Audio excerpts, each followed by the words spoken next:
শুধু স্বৈরাচার চলে গেল তাতে খুশি হয়ে বসে থাকার কোনোই সুযোগ নাই। ফলে স্বৈরাচার বিরোধী আন্দোলনে সফল হওয়ার সাথে সাথে দেশে গণতন্ত্র চলে আসে না। দেশে গণতন্ত্র চলে আসতে প্রত্যেকটা নাগরিককে তার ভোটাধিকার প্রয়োগে সচেতন এবং সতর্ক হতে হয়। আমাদেরকে অনেক ভয়ভীতি দেখানো হবে যাতে নির্বাচনে আমরা না যাই, ভোটাররা যাতে ভীত হয়, তার কিছু আলামত তো ইতিমধ্যেই আমরা পেয়েছি। এই ভয়কে জয় করেছিল বলেই কিন্তু জুলাই আগস্ট সফল হয়েছে। এর আগেও কিন্তু আন্দোলন হয়েছিল, সেই আন্দোলনগুলো চূড়ান্ত সফলতার মুখ দেখেনি। তার কারণ হচ্ছে ভয়কে তারা জয় করতে পারে নাই। ভয়ের নানান রকম মাধ্যমে ভয় দেখানো অব্যাহত ছিল, এখনো কিন্তু ভয় দেখানো হচ্ছে। এই যে ভয়, এই ভয়টাকে আমাদের জয় করতে হবে।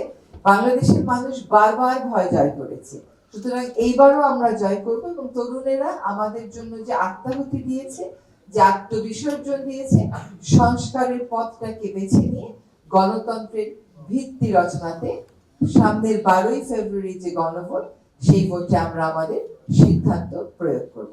আমরা কিন্তু এবার দুটো ভোট দেব। একটা ভোট হচ্ছে আমি কোন প্রার্থীকে আমার সংসদ সদস্য হিসেবে দেখতে চাই। আমাদের বিবেক বুদ্ধি কাজে লাগিয়ে এমন ভাবেই ভোট দেবেন যাতে আর পস্তাতে না হয়।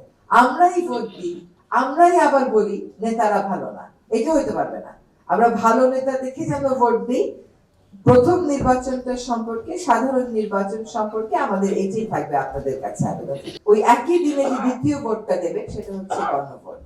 এটা হচ্ছে বাংলাদেশের ক্ষমতার যে ভারটা আছে, সেই ভারটাকে শাসক গোষ্ঠীর থেকে জনগণের দিকে বাঁক খাওয়ানোর একটা সিদ্ধান্তের সময়।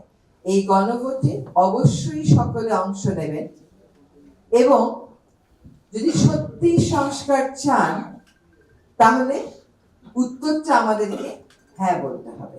যদি হ্যাঁ না বলি, চুপ করে বসে থাকি, নিষ্ক্রিয় থাকি বা না বলি, তাহলে ক্ষমতার যে ভারসাম্যটা আনার প্রয়োজন এই সমাজে, সেই ভারসাম্যটা আনবার সুযোগটা আরো অনেক বছরের জন্য হয়তো আমরা মিস করে ফেলবো। কাজেই যে সংস্কারগুলোর প্রস্তাবনা করা হয়েছে নিজেরা পড়বেন, বুঝবেন।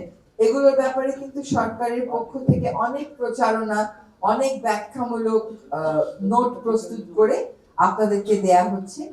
গণভোটে সকলকেই অংশ নিতে হবে এবং আপনার মতামত জানাতে হবে। যদি সংস্কার চান তাহলে গণভোটে যেতে হবে, সংস্কারের পক্ষে মতামত ব্যক্ত করতে হবে। খবরের কাগজ, নিখাত, নির্ভীক, নিরপেক্ষ।